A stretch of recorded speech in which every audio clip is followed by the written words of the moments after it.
Some heel turns are legendary, some fall completely flat, leaving fans scratching their heads. Here are the worst wrestling heel turns of all time. Bad heel turns aren't just a modern issue. Tatanka debuted in 1992 with a strong undefeated streak and quickly became popular with his Native American persona. He looked like a rising star who could easily contend for the Intercontinental Championship. But things shifted when he accused Lex Luger of selling out to Ted DiBiase. But in the end, it was Tatanka himself who aligned with DiBiase. Unfortunately, that move completely derailed his momentum. The biggest problem was that his character hardly changed. He wore suits on occasion, but otherwise it was the same Tatanka, just with less crowd support. On top of that, DiBiase's stable was weakly booked, leading Tatanka to be stuck in poor feuds and racking up losses. Instead of elevating him, the heel turn buried what could have been a breakout run. After winning the Royal Rumble in 2025, it's interesting to look back at SummerSlam 2023, when hardly anyone believed Jey Uso could dethrone Roman Reigns for the Universal Championship.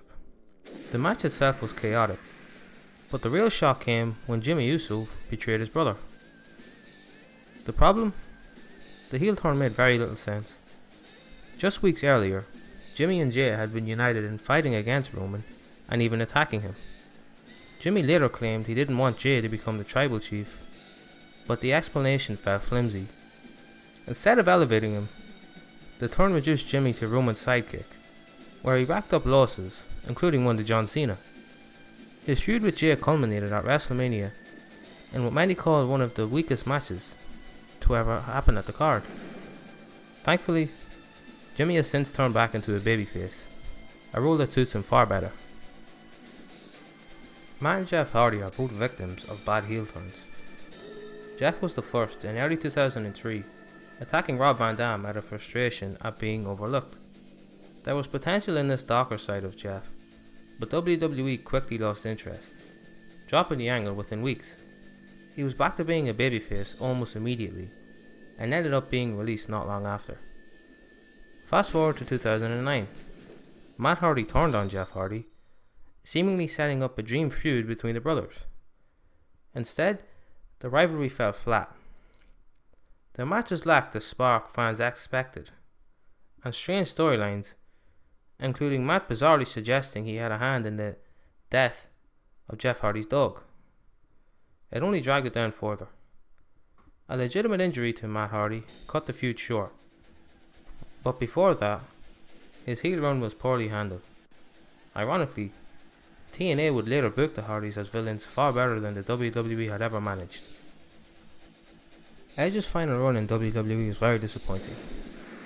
Turning him heel in 2022 was a smart move. His 2020 return had lost steam, and injuries had slowed him down. Everyone knew that Edge thrived best as a villain. His betrayal of AJ Styles seemed like the perfect setup for a full return of the rated R superstar. Instead, we got a very different version of Edge. He appeared in suits, delivering overly long promos under blue lighting and blaming the audience for his downfall. He created the Judgment Day, but the group felt like an awkward fit for him. When Cody Rhodes went down injured, Raw needed another top babyface, and the Judgment Day promptly turned on Edge. The move revitalized him, but left Edge directionless. By the time he wrapped up his WWE career, he felt like an afterthought. A sad way to close the book on one of the wrestling's greatest heels. Turning Dean Ambrose heel wasn't a bad idea on its own. The problem was the timing and the execution. If WWE wanted to go that route, they should have waited. Instead, the turn happened just hours after Roman Reigns revealed his leukemia diagnosis. Right after an emotional Shield embrace, Ambrose attacking Seth Rollins that night left fans more deflated than shocked. Things only got worse from here. His heel run was filled with strange skits, like coming to the ring in a gas mask, along with forgettable matches and an uninspired reign as the Intercontinental Champion.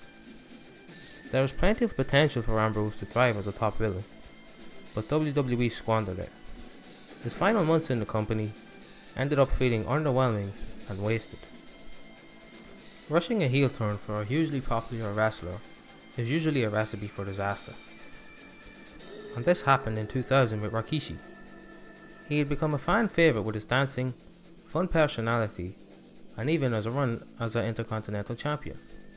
He was one of the most over acts on the roster, which made turning him heel a questionable call from the start. Then came the infamous reveal. Rikishi was the one who ran over Stone Cold Steve Austin at Survivor Series 1999. The explanation was that he did it for The Rock. It was flimsy and it made no sense. Instead of elevating him, the heel turn killed Rikishi's momentum, and his career never truly recovered from such bad booking. When The Undertaker turned heel in November 2001, it was one of the worst decisions in WWE's history, largely because it came completely out of nowhere. There was no build-up, no hints that The Undertaker was headed for a character shift. One night he simply interrupted Vince McMahon's induction of Jim Ross into the Kiss My Ass Club, and instead of saving WWE's beloved commentator, Undertaker launched into a rant about respect, claiming that he was denied it by fans, announcers, and even his fellow wrestlers. In a shocking moment, he forced JR's face into Vince McMahon's ass, cementing an abrupt and uncomfortable heel turn. The problem was that The Undertaker as a villain just didn't click. His fan base was too loyal. Even in feuds with The Rock and Ric Flair, where he did outright despicable things, the fans still cheered him. Undertaker was simply too cool, too much of a badass, for people to boo. And at a time when Stone Cold Steve Austin's own heel turn had fallen flat, and The Rock was preparing to leave for Hollywood, Undertaker was one of the last Attitude Era icons that fans still loved.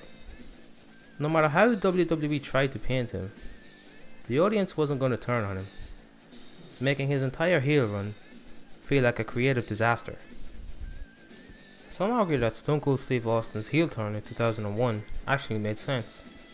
After years as WWE's top hero, there was logic in the idea that Stone Cold Steve Austin's obsession with beating The Rock and reclaiming the championship would actually push him to align with Vince McMahon.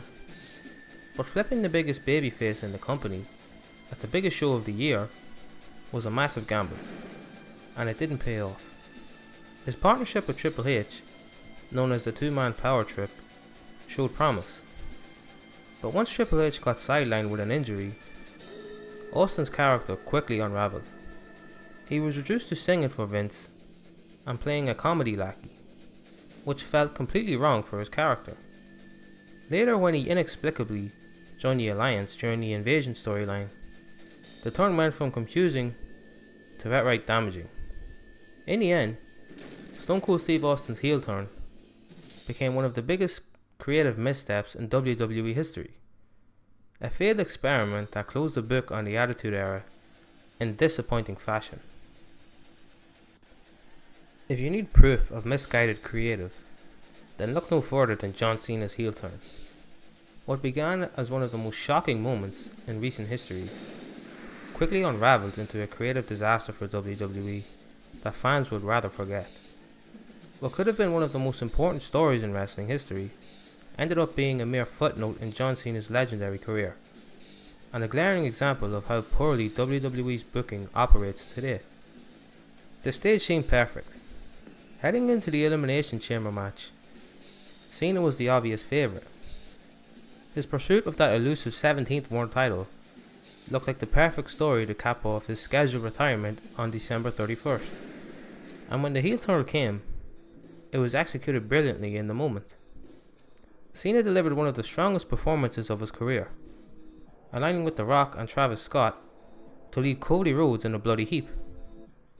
It should have kicked off at a career-defining storyline, exploring the dark side of John Cena's obsession and the crumbling of the image that fans had of him. Instead, it became a showcase of WWE's short-sightedness. Within weeks, the fallout turned into a muddled blame game between The Rock and Triple H, revealing that nothing had been planned from beyond the initial shock. What could have been a generational storyline was squandered.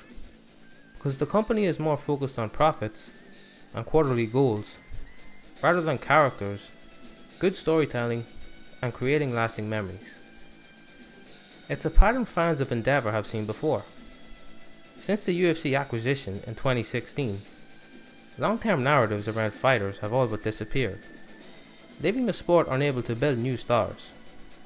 WWE seems headed down the same road, sacrificing storytelling for short-term business metrics. And so after John Cena's heel turn, which should have been one of the most compelling arcs of his entire career, it instead highlights the creative laziness that plagues WWE today. If it was done right, it could have completely redefined John Cena's legacy. Instead, it serves as another reminder of how the current leadership doesn't value long-term storytelling.